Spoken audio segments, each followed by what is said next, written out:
If you get isolated, and it's easy to get isolated, I think you start to see things in unhealthy ways. I think you feel maybe that there's a target on your back. I mean, there's always a little bit of one, I suppose, in some ways.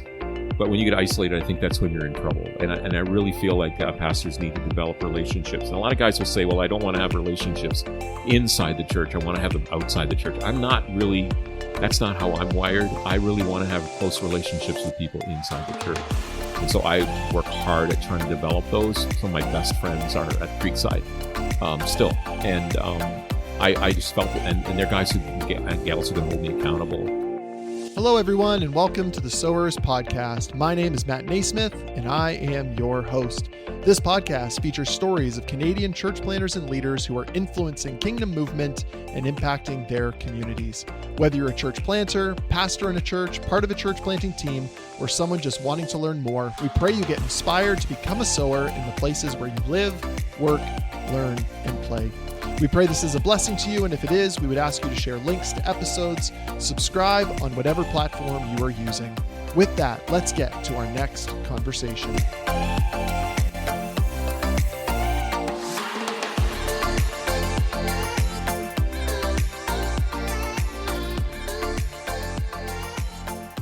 Well, welcome back, friends, to the Sowers Podcast. Thanks for joining us for another conversation and another episode. Or if this is you here for the very first time, a special welcome to you. I'm glad this was either shared with you or you just randomly found us. This has been a lot of fun hosting this podcast, having the conversations that I am. And so if this has been a blessing to you, I would love to hear which episodes, which conversations have been inspiring to you, which ones are equipping you to become a sower of the gospel in the places where you live, work, learn, and play. If you want to share that story or give any of that feedback, you can email ask@thesowerspod.ca. Once again, that's ask@thesowerspod.ca, or you can engage with us on social media @thesowerspod. Once again, that's @thesowerspod. Well, today you are going to hear a conversation that I had with Ken Taylor. Ken Taylor planted Creekside Church 35 years ago, and then he served and worked with Creekside for that length of time, 35 years. He's made a recent transition to a church in Guelph called Grace Community Church, but we spend a lot of time talking about Ken's experience at Creekside and what it was like church planting 35 years ago. I think you're going to be inspired by this conversation. I think you'll leave encouraged. Anytime that I spend time with Ken, I always leave encouraged, wanting to persevere and continue living life following Jesus and to be a faithful minister of God's word.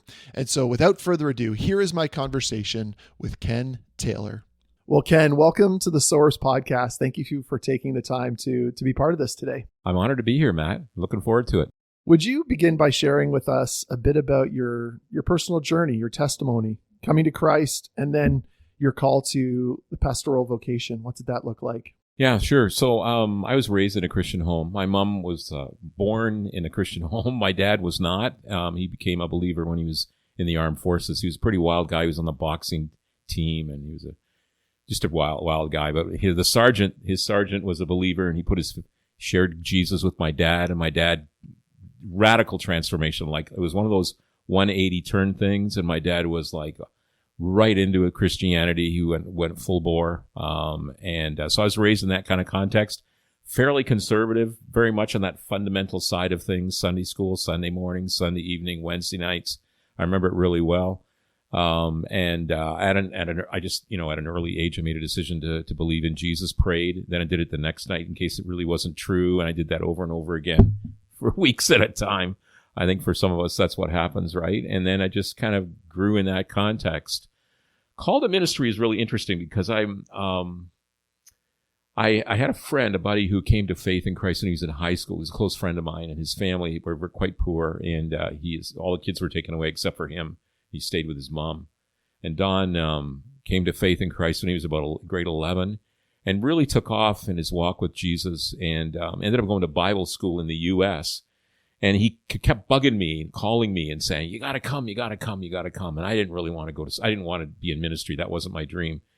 But I said, okay, finally I'll come. So I went halfway through the first year. I started in January, and ended up staying. And I just really grew. God really used that. Probably the most transformative time in my life was that time in that school, especially the first couple of years. I really began to realize that God could use me. I'm kind of a quiet guy normally, so this was a big shift in my experience. But I still didn't want to be in the ministry as much as I just wanted to learn more. But that God gradually used my experiences and people in my life and schooling and so on to really shape me that way. When I did my ordination council, which is with the Fellowship of Evangelical Baptists in Canada, and I don't know if you know, I think you know what it's like, Matt. So in my time, the church was full of people. I had to stand up, state my doctrinal position, state how I became a believer, and then talk about my call to ministry. But I didn't have a moment like some people do where I could say, here's the writing on the wall, or God really, that moment was the moment when I made that trajectory. It's more of a burden on my heart. It's like this weight that says to me, I got this passion to teach the Bible, even if it's not in a role of pastoral ministry. I just have a passion to do it, and that burden has always been there for all these years. And I love doing it. I'm not the best guy on the planet, but I give what I can for God in that regard. And so that's kind of how that call happened to me that way. So, yeah. And so where did you begin then in your kind of pastoral vocation? Yeah. Good question. I was working on my master's degree, and there was a little church in Dorchester, Ontario, outside of London, that needed some people to come and speak because they didn't have a pastor. And there were a bunch of us students who would go out there. And so I went out, spoke once, and then 2 months later, hey, can you come back and speak again? And then can you come like once a month? Can you come every other week? Can you just come? And so I said, sure. And so I ended up coming. It was a small church, about 65 people maybe. And at the end of 4 or 5 years of hard work, we grew to 66 people. It really wasn't anything that was strategic. The church doesn't exist anymore. They've shut their doors down and amalgamated with another church. So that was my first call. And while I was there, I realized I wanted to go back to school and do more schooling, but I couldn't do it in that context. And so I ended up being hired as a young adults pastor for 5 years in that particular context, and was able to go back and do some more schooling. So that's what happened there. And when did church planting or starting a new community of believers worshiping Jesus, when did that get burdened on your heart? Interesting story. Okay, so I went to this church in Waterloo in part-time to finish schooling, as I was just saying. And the first day I was there, and they wanted me to work 20 hours a week with young adults. First day I get there, first Sunday, Carol and I are there. We got our 3 kids at that point, and we're at the pastor's home for lunch. And we're eating Kentucky Fried Chicken, and I have got a drumstick in my mouth. And he says to me, looks across the table, and he says to me, we want you to plant a church. I had never thought about planting a church. He had never mentioned anything about it before. It did not come up in the conversation around interviewing. And I don't know what I just sat there. I don't even know that I said anything. Kind of the idea was, okay, I've been here for 3 hours and you already want to get rid of me, kind of thing. And I was like, I just had never any desire, nor did I think I was capable of starting a church, planting a church, giving leadership to it. And what year was that, Ken? That would have been in 1984. Okay, 1984. 1984. And he just said, I want you to work on it. And so for the next little while, I didn't know anybody I didn't know much about church. I didn't know anything hardly about church planting. But I thought I need to read some books, and I need to try and find some guys who started churches who had, and I would have, coffee with them. How did you do this? How did you make it work? Find books. I think there was a couple of conferences that I went to. I remember one in Toronto that I went to. I don't remember the name of it or who was leading it, but it was an opportunity to learn a little bit about it there. And was there much accessibility to church planting books, church planting resources? What were things like in the mid-'80s as it relates to evangelical church planting? There wasn't, at least from my perspective of looking at it today versus back then, I don't think there was very much. And you didn't have access, obviously, on the internet, so you couldn't really, do some searching that way. There certainly were some books out there, and there were churches that had started. Willow Creek had started, obviously, a few years before that, and so I knew about them. And Rick Warren was on the horizon at that point as well, and so you were reading some stuff about him. Get the little cassette tapes that would talk to you about how to do that sort of thing. But I hadn't taken any classes on it. There was nothing in school about it, and so on and so forth. So, yeah, it's interesting. And you ended up planting in the same city in the same region as the mother church. Yes. And I'm just thinking about the vision of that pastor that was at that church. Yeah. For planting in the region. Yeah. I mean, just talk to me about how that then impacted you and serving under his leadership for that time, and what you came to discover about that vision of planting. And then again, as I said, planting in the same region. So it wasn't like he was saying, "Oh, I can't have you stay close by." So there was a history in that church of planting. So if this is Kitchener-Waterloo, Ontario. So Benton Street Baptist Church had started the church where I was now at. And they had already started another church in Kitchener called Grandview. So it was part of the DNA of the whole of that Baptist church movement, the Fellowship of Evangelical Baptist Churches in the area. So church planting was part of their DNA. And so to start another church in this particular case, he wanted me to go on the other side of Waterloo, which was certainly, so I said, okay, we'll do that. It became a challenge to him, quite frankly, that I was starting a church, even though he really wanted me to do it. What ended up happening is that it was easiest church plant in the world. Okay. You don't get it any easier than I had it. If it flew up, it was me. I mean, I don't know how I could have failed. I had a great group of people, about 75 people, counting their kids, who were part of the church, who agreed to go with me. But what ended up happening was you ended up with some key leaders who really were, those aggressive pioneering type people who want to really start something new. And I think that really impacted him. We ended up having a lot of trouble in the church, and he ended up leaving before I could even start it. It was, we actually were going to start in 1987, and we shut it down because we felt it was just it was going to really mess things up. And we waited until there was a new lead pastor, and then he said, you go ahead and do it. So that's kind of how that worked. But it was he was courageous, and I thank God for his vision, for sure. But it became really you have to be pretty secure if you're going to have somebody else to start something in your town, it was tough for him. Mm-hmm. So you were doing reading, the available resources at the time, reading, and then you said, okay, the other side of Waterloo. What were the demographics like as you started to do some of the study? I remember hearing a story about Rick Warren in Orange County that for a year he just went and knocked on doors and said, "Hey, if there was going to be a church in this area, what would you want in that church?" So what were you doing in those days of discovering what could a church look like in this part of Waterloo? Yeah, I mean, the first struggle is trying to find a place to hang out, right? And so we ended up, for the first 13 years of our existence, we were in rental facilities. And you're trying to find something, and while you really would say, I'd like this to be the target area, sometimes you don't get that to be the target area, and, believing that people would drive for 15 or 20 minutes, you're pretty close, but it's not exactly maybe where you want it to be. We did a lot of door knocking, hanging the door hangers out, just really trying to do that sort of thing to try and reach people. I went to Willow Creek during the early few years of the church to try and see what they were doing, if I could learn something from them. And Rick Warren was a big piece of the pie as well. We learned a lot from Rick Warren. And when we first started the church, because the mother church was very conservative, King James Version, jacket, tie, that kind of thing. My first year and I was really open with the church when we left, that I was going to make changes, translation changes. I wanted to go to small groups. Did not know hardly any churches that had small groups. That was a new thing. Worship teams was something else with a full band. That was a totally kind of new thing. And not having Sunday evenings, but using that as an opportunity for small groups to gather.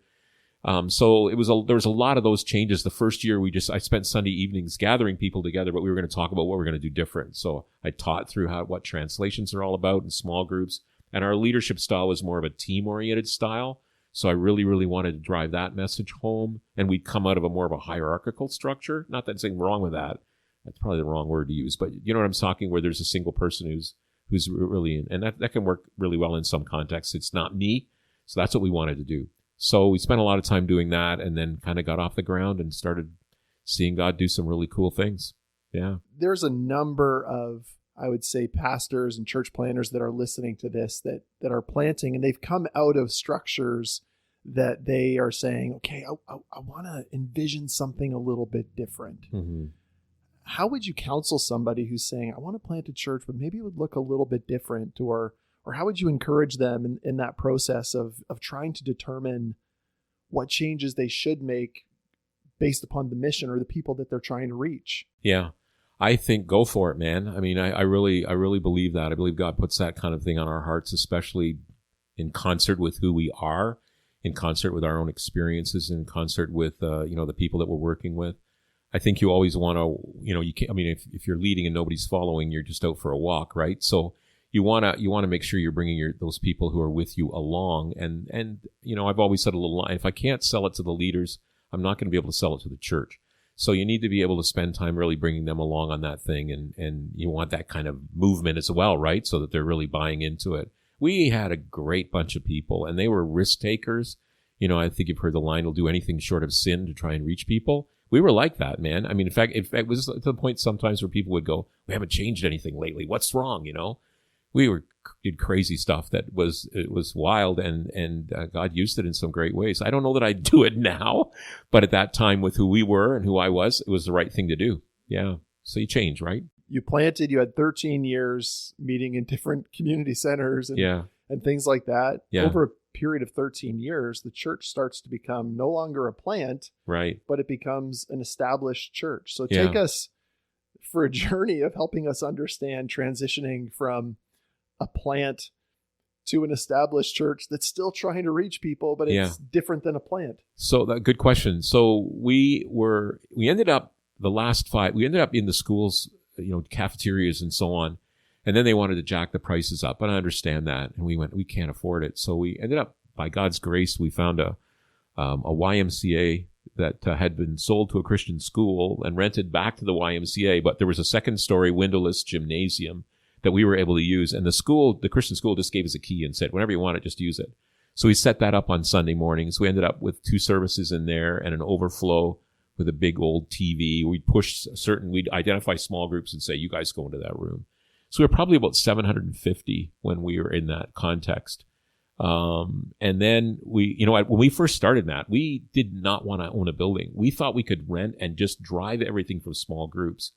It just didn't work for us, I mean, you have those dreams and you've got to be willing to recognize that they're not always going to come true. So by God's grace, we ended up buying 34 acres of land in the north end of Waterloo, and we built a building there and continued to see God do some really cool things in that facility. And then we doubled that building a number of years ago, and it's all paid for. It's been a great ride. Friends, we'll get back to my conversation with Ken Taylor in just a moment. Prior to that, however, I want to let you know about the 4 Fields Kingdom Growth Ministry training. This training is for church starters and church leaders and teams, and it equips people to answer these questions. Number 1, how do I enter a new field of ministry? Number 2, how do I share the gospel generously? Number 3, how do I make disciples? Number 4, how will I form healthy churches? And number 5, how do I equip and multiply leaders? Participants in the training will experience this training hands-on, and it involves instruction, Bible discovery, and practice in an interactive learning community.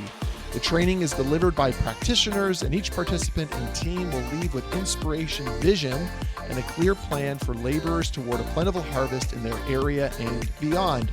The training begins on Monday, April 22nd, and goes until Wednesday, April 24th, daytime from 9 a.m. to 5 p.m. each day. If you want to learn more about this training, you can find the link in the show notes. I personally believe fully in this training, having been a participant myself. And as this podcast is called The Sowers, this is the type of training that I want to continue to feature. The harvest is plentiful. Please look in the show notes to learn more and to sign up.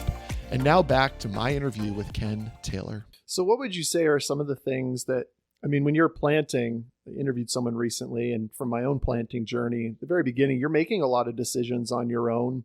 But you also recognize, okay, I don't want this to be built on me. You talked, a little bit there about how it wasn't necessarily your personality. So how did you exist and live as the culture of the church change from being a plant to equipping, raising up, developing leaders who would serve alongside you to then growing into an established church community? Yeah, I mean, part of it was just the very beginning of the church. I put teams together. So, and I think it's pretty typical, but we had teams together, and we had the leaders of each team were part of our leadership structure. We didn't have a formal, in fact, I wasn't even called pastor for 15 years, 10, 12 years. I was called the teaching elder. So we had developed a kind of mindset where everybody was kind of in the room together. They all had the same voice. They could all speak into things, and I was trying to raise them up that way. I would have training pieces where I would come along. Here's how you make decision making, or here's how you do confrontation, or here's how you do consensus building, and so on and so forth. That was part of what I would do. And God just really raised up people. We would identify people, tap them on the shoulder, and say, do you think maybe you could handle this? And try and walk with them and train them to grab a hold of that. And so that really happened well. God really brought great godly people into the mix. I mean, there's no way it was about me in that sense. And I'm so thankful for them, and just pour myself into them and love them and walk with them and give them, opportunity to do what they could and needed to do. So, yeah. At Creekside Church, you saw it go from this little group of 75 people to a couple of thousand people, number of building programs.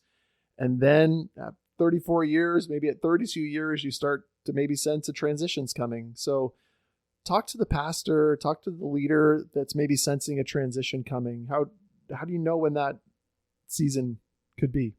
That's a really, really good question. So I'll tell you the story because it's probably going to be unique in some way. So what happened was that we would have these annual general meetings at the church, and inevitably, it became a bit of a joke. Inevitably, what would happen would be that somebody would raise their hand and say, what happens if Ken gets hit by a bus? Okay. And that kind of became this little thing. Somebody would say it at every AGM. Okay. It was just kind of like, whose turn is it this year? Kind of thing.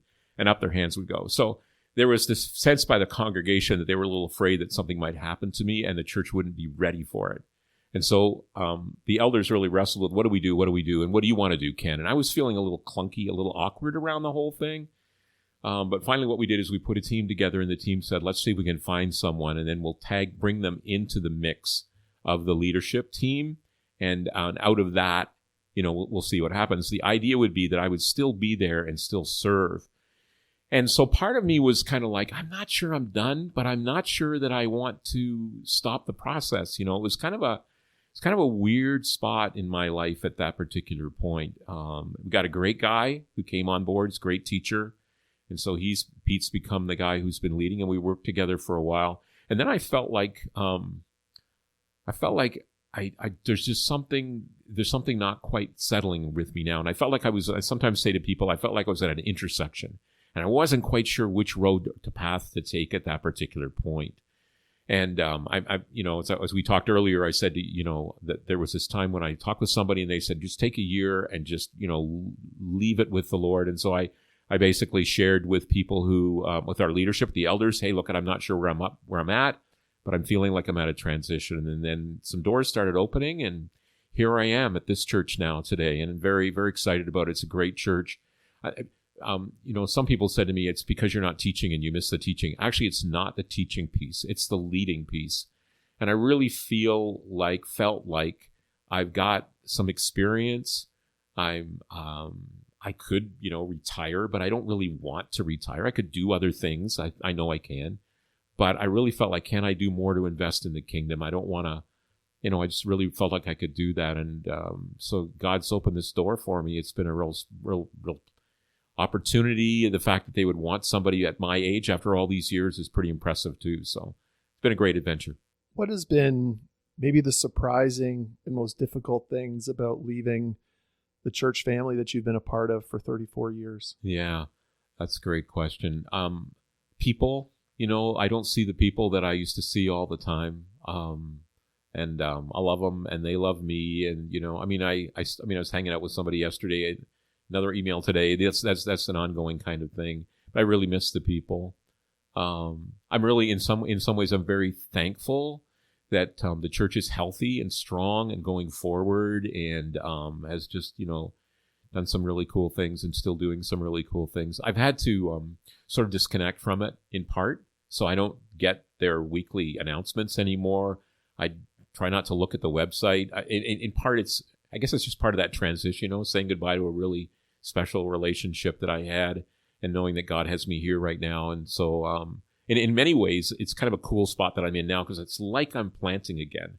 The church is already here, and it's not the same hurdles I have to go over, but they've been through a tough stretch, and they're saying to me, help us. And so I'm able to kind of do things in some ways better, I think, pray, than what I did at Creekside, because hopefully I'm not going to make the same mistakes. I'll make new ones, but hopefully they won't be as significant as these are. So it's kind of fun, actually. There's really an open door here, and I'm just kind of starting from scratch with them. It's kind of fun. Over the years, what have you seen as being some of the mistakes being made over and over again? You spoke about mistakes there in the life of pastoring, and particularly leading their churches. I'm sure you saw churches come and go, church plants come and go, churches close their doors over periods of time. You were 34 years in the same place, in the same region. What are those 3 or 4 things that you just saw repeatedly and thought, oh, that thing? I think that can come in a number of circles. One of the circles I think is the pastor himself, who, if you get isolated, and it's easy to get isolated, I think you start to see things in unhealthy ways. I think you feel maybe that there's a target on your back. I mean, there's always a little bit of one, I suppose, in some ways. But when you get isolated, I think that's when you're in trouble. And I really feel like pastors need to develop relationships. And a lot of guys will say, well, I don't want to have relationships inside the church. I want to have them outside the church. That's not how I'm wired. I really want to have close relationships with people inside the church. And so I work hard at trying to develop those. Some of my best friends are at Creekside still. And I just felt that, and they're guys gals who can hold me accountable. And that was really important to me. If I want to cry, I can cry with them. If I want to laugh, I can laugh with them. But we're in that same family, It's not like I'm in another family. And I know that doesn't work with everybody, but for me, that was really key. So I see a lot of pastors who get isolated. And then when they're isolated, it can be very lonely. It is a lonely job in many ways. But try to do what you can to support yourself that way. I think trying to run ahead of the church is really hard too. I have a sort of an approach to ministry that works really well for me, and basically it's that unity in the circle of leadership, unity in the church itself, is more important than progress. It's not the best way of stating it, but sometimes we push so hard to move ahead that we violate what I think is Jesus' prayer in John 17 to be one. He's praying for us to have unity. And I'd rather not push a particular agenda and stay back and develop unity in the team. It's just really, really a big deal for me. And I think that when some pastors push really hard, that they break that sort of that unity there. They break that trust that the leaders have with them. And when you do that, then I think it can cause fractures, and people say, well, you don't really trust me. You're pushing your agenda too hard. You don't really value my wisdom. And I think it creates some struggles that way as well. So those would be 2 really big things. I think you have to invest a lot in your preaching as well. As much as we don't want people to come to the church because of who we are, they do. That's what they do. Every church has people in the church that are there because of the pastor, so just accept that as a reality. But I think you need to really work hard at preaching to find out what your sweet spot is and leverage it the best you can. Make sure it's built on God's word and just do it that way. I think that's really key. What are some of the habits that you still have as it relates to preaching and teaching? So you've been doing it for how many years? 40 years? Yeah, something like that. Yeah. So what are some of the habits that maybe you did at the very beginning that you're still doing today? I have a yearly sort of cadence that I use. And so I'm a big believer in seeker sensitivity, and I know that creates some angst among some people. I think it's actually biblical, and I could get into an argument around it from Corinthians and Paul's instruction around speaking in tongues, but I won't go too far in that regard. I think but seeker sensitivity can be bad too. I understand that. But so I have a cadence that we'll use throughout the year. So in the fall, we would always do something that would bring people, help our people bring their friends and family to the church. So we did a thing called Creekside at the Movies. It's something I stole from Life Church in the U.S. And then right after that, we do some kind of a relational series. And then we would do an exegetical series, hit Christmas. And Christmas Eve becomes a really big high invite series. So we have what we call high invite series. And again, I would do something that people who come to Christmas Eve might be drawn to, and then go into much more deeper kind of stuff after that. Hit Easter, do the same thing. It's another high invite time. And then again, run it through that way. So there is a kind of cadence to it. So when I look at my teaching calendar, I'm trying to build it around those high invite times, moving into something out of that people might want to come back for. And then, going a little deeper. So that's how I do that. Try to balance expository preaching with topical. I believe both of those are important. And so I'll do both of those kinds of things. Still, even when I'm doing topical, I'm exegeting. I'm just not, hopefully I'm being true to the text. So then when you get into sermon preparation, that's a bit of the overall kind of philosophy of how you think about it. But what are the rhythms for a weekly message? I take Friday off, try and have everything done by Thursday night. That's my goal. It wasn't always that way. So Monday is very much a sermon day for me. So I'll get back into the sermon planning at that particular time. Tuesdays, in this particular context, is much more administrative. I'm spending a lot of time, in meetings and so on and so forth. Wednesdays, I'm back into my sermon again. And then even though Friday is a day off and Saturday's sort of kind of maybe, I'm doing some work at night now. Our kids are all gone, and I can do some things to just kind of go over it a number of times and then speak again on Sunday mornings. That's usually what my week will look like. Mm-hmm. So, yeah. And when you think about that Monday day, what are some of the things you do first in terms of the sermon? Yeah. Generally, I read the passage. If I'm working through a book like, I work through lots of books in the Bible. Right now, we're in the middle of a series called 8 Days That Changed the World. So I'm looking in the Gospel of Mark, and we're doing the 8 days: Palm Sunday, Monday, Tuesday, Wednesday, Thursday, Friday, Saturday, and then Resurrection Sunday. So it's an 8-week series. So we're doing each of the days. Mark is interesting because there's many who believe that he's actually unpacking each of the days of the week. So this week I'm on Wednesday, and this Sunday we're on Wednesday, and it's a very shorter passage. And so I'll read the passage over a number of times, sometimes through different translations, trying to get a handle on it. And then look at what is the passage saying? What's the key sort of truth that I can drive home from this passage? This particular case, it's about Jesus being hated and Jesus being loved, the two extremes. And so I want to talk about that. And on Sunday, where are we at in our love for him, and that sort of side of it. And then I'll just unpack it and go at it that way. Do you still have a significant appetite for writing new sermons? Because you've got 34 years in the bank of sermons from another church. Certainly, I would assume you could use a few of them here. Yeah. I am using some of them here for sure. Yeah, I'm a full manuscript kind of guy, so I write the whole thing out in full. I enjoy the studying. It's important, vital, and I need to hear God that way, right? And walk with him. Yeah. So when you're thinking about, imagine there's a group of church planters sitting before you, young pastors, leaders. What would be your encouragement to them in their preaching? I would just, make sure that it's an important part. I think it's the most important thing for me to do is to preach, because I'm speaking to a group of people who are speaking to a group of people who are in a room who've come from different perspectives, and they want to hear from God. I mean, that's why they're there. Even seekers want to hear from God, even though they're, somewhat on the fringes, right? And you just I want to be able to speak in a way that they understand and with clarity. I want to be prepared, really, really well prepared. I know some people, I am not a fast sermon preparing person. It takes me a long time. I know some people can do it very, very quickly. I'm not that way. I have to invest a significant amount of work. So you have to prioritize that time. I've got to save that time. I've got to take care of that time each week. I don't want to lose it. I don't want to get to the end of the week or Saturday night. I'm just cramming to get it done. I don't want to do that. I have done that to my shame, but I don't. And some weeks where it gets tough, right? You got a funeral, you've got people sick, and your life gets that way. So you want to be thinking a little bit. You want to be thinking ahead for sure. And in our particular context, I'm trying to be 8 weeks out where I've already gone through the passage enough that I'm outlining what I'm hoping to do, so the worship people can say, "Oh, here's where he's going on Sunday." So I try to do that.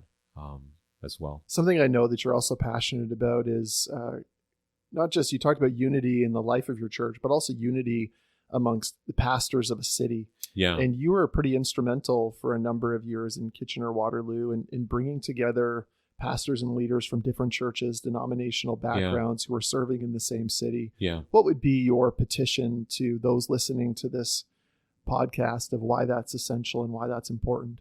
Well, I have often said to them, I think that if Jesus had a church in our town, he'd be hanging out with other church leaders. So that's guilting them into it. But I deeply believe that the community is really important, and how we can, help each other and work alongside each other, pray for each other. I mean, I just think that's so important, and I really believe that the local geographic area, however that might be, should be our parish, and we're helping everybody with their particular part of the parish. I'm really bullish on that. It's been it's in some ways, I was as passionate about helping lead in Kitchener-Waterloo with Churches Connecting than I was for Creekside, the church itself.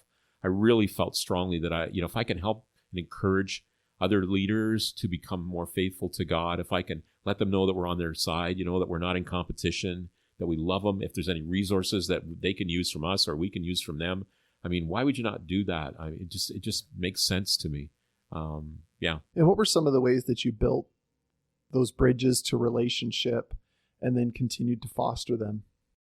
Well, I led a group called One Church for about 13 years and brought other pastors onto that team to try and develop a monthly gathering where we would have people come together. Sometimes we bring in, significant players on video, which was great. You can do that now, or in person, and got a chance to learn together and pray together. Just getting together with guys on a regular basis. Let's go grab a coffee. I want to see how you're doing. Can I pray for you? What can I pray for you about? Sharing at that level. That was really important. Celebrating what they're doing, talking about other churches in our church so that people knew about them and what they were, praying for them and so on. I think all those things really kind of come together. Just loving them. And often when people would come into town, I'd go and grab a coffee with them and say, hey, you should really hang out with the rest of us as a leader in the church community. Every single one of them would say, yeah, I'm really into that. But not every single one of them would be ultimately into that. They didn't really necessarily show up. I get it. I get it. Everybody's different. Speak to the power of pastoral longevity, perseverance. Do you think that was unique for your gifting and your style of leadership, that you could stay for 34 years? Do you think sometimes pastors don't stay long enough? You've probably seen situations where they stayed too long. Yeah. Speak into that.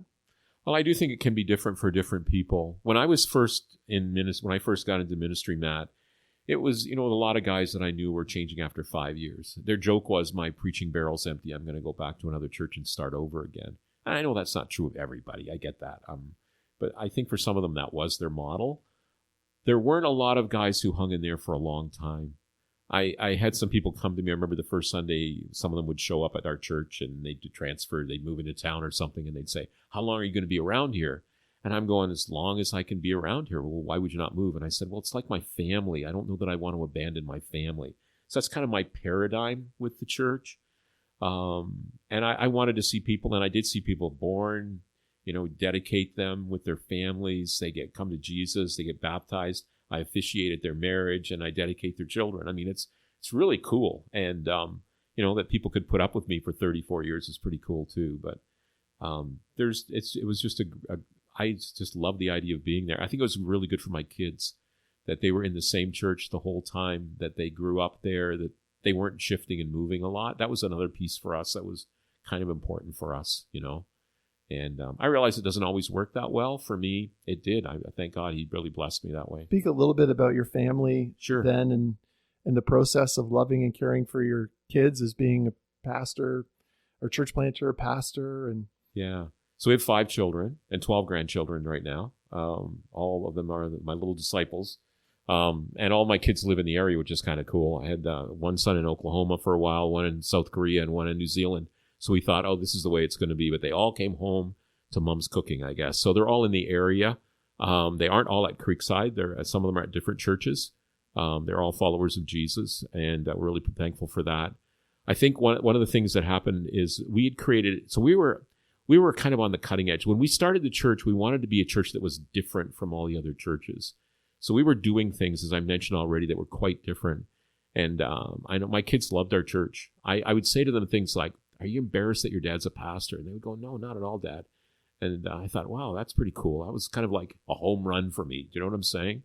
And they would, they'd come to church, bring their friends from high school and stuff like that. It was really cool to see them, some of them on the front row. I know one of my sons would fill the whole front row with his friends from school. It just, so it was really, really cool. And again, we were a little different. So a lot of them had come and they went, "Whoa, this is church. This is kind of crazy." They hadn't seen anything quite like that. And a lot of churches are like what we were back then now, but we were kind of a little ahead of the game, I guess, in some ways. And you can do that when you're starting something, right? You get a little more flexibility. So, yeah.